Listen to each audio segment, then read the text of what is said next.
नमस्कार दोस्तों, मैं हूं विनोद और आप देख रहे हैं मेरा यूट्यूब चैनल पोल्ट्री जोन। दोस्तों, पिछले वीडियो में हमने बात किया कि इंटीग्रेशन कंपनियां जो है किस प्रकार से नुकसान के समय में या फिर जब कम रेट होता हो या फिर जब कोई महामारी आ जाए, जैसे कि लॉकडाउन में, कोरोना के समय में जो नुकसान हुआ, या फिर जब रेट कम हो जाए जैसे अभी श्रावण में हुआ, तो दोस्तों उस कंडीशन में भी जो है कंपनियां किस प्रकार से सर्वाइव कर लेती है या किस प्रकार से कंपनियां जो है प्रॉफिट कमा लेती है, उसके ऊपर हम बात करेंगे। दोस्तों, अगर ये बिजनेस मॉडल के ऊपर जो है हमें डिस्कस करना इसलिए ज़रूरी है क्योंकि हम समझे तो सही कि कंपनियां जो है किस प्रकार से पैसा कमा लेती है।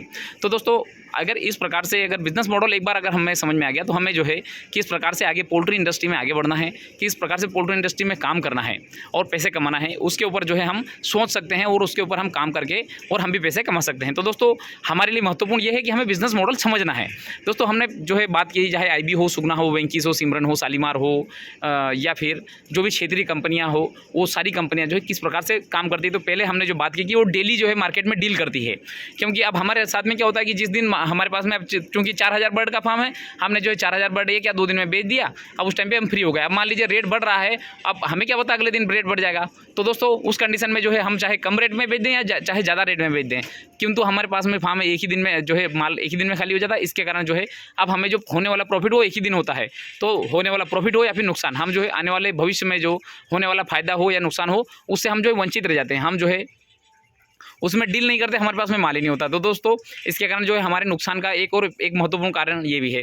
अब चाहे कंपनी को 2 रुपये बचे, किंतु डेली कंपनियां डील कर रही है, उसके कारण जो है कंपनियों को कुछ ना कुछ तो बचता ही है। अब दोस्तों, उसके बाद में जो दूसरा जो महत्वपूर्ण घटक है, सबसे महत्वपूर्ण घटक तो यही है कि कंपनियां जो है, दूसरा जो है प्रोडक्शन, कंपनी के जितने भी इक्विपमेंट है, या चिक्स हुआ, फीड हुआ, मेडिसिन हुआ और सुपरविजन, ये सारे जो है कंपनी के खुद के हैं। अब ये सब चीज़ें कैसे, जैसे मान लीजिए आज के समय में, अगर आज का दिन है मंडे के दिन आज का चिक्स का रेट खुला है शायद 30 रुपये। अब दोस्तों, अब जो कंपनी ने जो भी कंपनी चिक्स बेचती है, उन्होंने 30 रुपये का रेट खोला है, किंतु क्या कंपनी को 30 रुपये ही जो है प्रोडक्शन कॉस्ट आई होगी क्या? नहीं। अब चूँकि अब चाहे वो पेरेंट बर्ड हो या अंडे देने वाली मुर्गी हो या फिर ब्रायलर हो, इनको सबको जो है लगने वाला दाना, ऐसा तो नहीं कि मुर्गियाँ एक दिन में 1 किलो ही दाना खाएगी, चाहे वो अंडे दे रही हो या फिर चिक्स के लिए अंडे दे रही हो, ऐसा नहीं है। उनका जो एक स्टैंडर्ड रहता है, उनका जो खाने का जो स्टैंडर्ड है, वो वही का वही स्टैंडर्ड रहता है।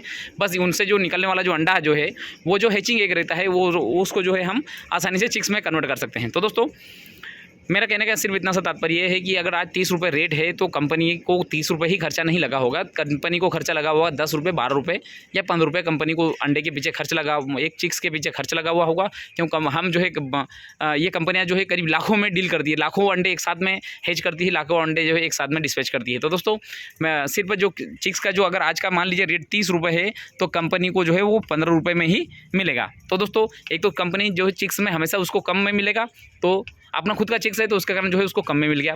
अब उसको जो है कंपनी, सुगना कंपनी अभी हमें जो है 33 रुपये चिक्स का लगाती है, जबकि उसकी प्रोडक्शन कॉस्ट भले उसको 12 रुपये मिली हो, किंतु कंपनी यहाँ पे चिक्स का रेट क्या लगा रही है? 33 रुपये। अब दोस्तों, अब फीड में जैसे हम क्या करते हैं, मान लीजिए मेरे पास में मान लो 4000 बर्ड का फार्म है। तो दोस्तों, ऐसा तो नहीं है कि जब मक्का निकलेगी, मक्का हमारे क्षेत्र में बारिश के समय में निकलती है। तो दोस्तों, अब ऐसा तो नहीं है कि आज मक्का निकले मैं आज ही जो है 100 टन मक्का खरीद के रख लूँगा। नहीं, मुझे जब जरूरत, क्योंकि मैं तो एक छोटा फार्मर हूँ ना, मेरे पास में इतना पैसा थोड़ी है। अब तो उस कंडीशन में क्या करती है कंपनियां जो है, मान लीजिए 100 टन मक्का, 200 टन मक्का, 400 टन मक्का, 500 टन मक्का जो है कंपनियां जब रेट कम रहता है उस टाइम पे सीधे माल उठाती है, तो उनको ट्रांसपोर्टिंग का खर्चा भी कम लगता है, और ट्रांसपोर्टिंग का खर्चा कम लगता है, उसके साथ में जो है ये कम रेट में माल उठा लेती है, क्योंकि उनको तो पता है ना हमें तो दाना लगना ही है।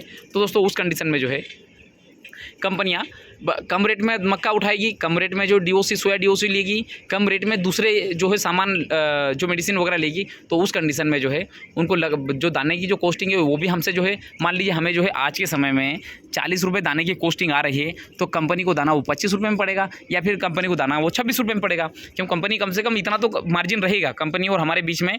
अगर हम खुद बनाते हैं, हमको 40 रुपये पड़ रहा हो, तो कंपनी को 25 रुपये में ही पड़ेगा। तो दोस्तों, ये होता है कारण, मतलब जो इंटीग्रेशन कंपनियों का पैसा कमाने का ये सबसे महत्वपूर्ण कारण है कि फीड की जो कॉस्ट है वो बल्क जो है ज़्यादा मात्रा में खरीदती, तो उनको ट्रांसपोर्टिंग कम लगता है, सुपरविजन कम लगता है, और बहुत सारी चीज़ें जो है उनको कम लगती है। उसके कारण जो है ये सब चीज़ें, फीड की कॉस्ट भी कम हो जाती है। अब मेडिसिन को कंपनी को पता है कि मैं जो मेडिसिन है बना रही हूँ, उनको खुद को ही कंज्यूम हो जाएगी, खुद के ही इतने फार्मिंग है। तो दोस्तों, मेडिसिन भी कंपनियां खुद बनाती है, किंतु मार्केट में जो इनका जो रेट है मार्केट की मेडिसिन की तुलना में इक्वल में ही रहता है। तो दोस्तों, मेडिसिन भी कंपनियां की खुद की। अब दोस्तों, सुपरविजन कंपनी सैलरी जरूर प्रोवाइड करवा रही, किंतु सुपरविजन जो है एक आदमी को इतना फार्म देती कंपनी की, प्रोडक्शन कॉस्ट कंपनी की 10 पैसे 20 पैसे 30 पैसे आती होगी एक सुपरवाइजर की। अगर हम सुपरविजन चार्ज अगर बात करें या टोटल अगर नीचे से अगर ऊपर तक देखें, सुपरवाइजर, पेट्रोल और मैनेजर का पेट्रोल और उनका लॉजिंग, ऑफिस वगैरह मेंटेन करना, तो ₹1 पर केजी के हिसाब से प्रोडक्शन कॉस्ट आती होगी कंपनी की सब मिला के। किंतु कंपनी हमें जो है कितने ₹2 पर केजी के हिसाब से प्रोडक्शन कॉस्ट काउंट करती है। तो दोस्तों मेरा सिर्फ कहने का इतना सा तात्पर्य है कि इंटीग्रेशन कंपनियाँ किस प्रकार से पैसा कमाती है। हमने पहला किया कि डेली जो है मार्केट में डील करती है, और दूसरा है प्रोडक्शन कंपनी का खुद का है, चेक्स भी कंपनी का खुद का है, फीड भी कंपनी का खुद का है, मेडिसिन वगैरह भी कंपनी खुद बनाती है, और सुपरविजन जो है कंपनी संभावित सी बात है इतना एक सुपरवाइजर से काम ले लेती है कि सुपरविजन जो कॉस्ट है हमें ज़्यादा लग रहा है, किंतु कंपनी को नॉमिनल के हिसाब से ही पड़ता है। तो दोस्तों इसके कारण जो है कंपनियां मार्केट में पैसा कमा लेती है, और हम जो है इन सब चीज़ें जो है हमारे पास में तो हमारी खुद की है ही नहीं ना। अब चूंकि अगर हम प्राइवेट फार्मिंग कर रहे हैं तो हमें सुपरविजन की आवश्यकता नहीं होती। सुपरविजन लगभग जो प्राइवेट फार्मिंग करता है फार्मर भाई को अनुभव रहता है कि वो खुद ही मतलब जो है फार्म में बर्ड में कोई क्या समस्या आ रही है। किंतु दोस्तों मेडिसिन उसको मार्केट से लेके आना है, फीड उसको मार्केट से लेके आना है, और चिक्स भी उसको मार्केट से लेके आना है। तो दोस्तों इसके कारण जो है हम इन चीज़ों में भी हमें जो रेट कम नहीं होता, और उसके कारण जो है पोल्ट्री फार्मिंग के बिजनेस में, प्राइवेट फार्मिंग में हम नहीं कमा पाते। अब दोस्तों अब हम अगले वीडियो में बात करेंगे कि ये तो हो गया, हमने कंपनी के मॉडल को समझ लिया कि कंपनियां किस प्रकार से मार्केट में सर्वाइव कर पा रही है, या फिर कंपनियां मार्केट में किस प्रकार से पैसा कमा रही है। अब दोस्तों अगले वीडियो में हम बात करेंगे कि ये सब कंपनियों को हटा देंगे। अब हम बात करेंगे कि हम जो है इनकी कॉस्ट हम कैसे कम कर सकते हैं, ये जो है हम कॉस्ट जो है किस प्रकार से हम रिड्यूस कर सकते हैं, और किस प्रकार से हम पोल्ट्री फार्मिंग के बिजनेस में अच्छा पैसा कमा सकते हैं प्राइवेट फार्मिंग करके।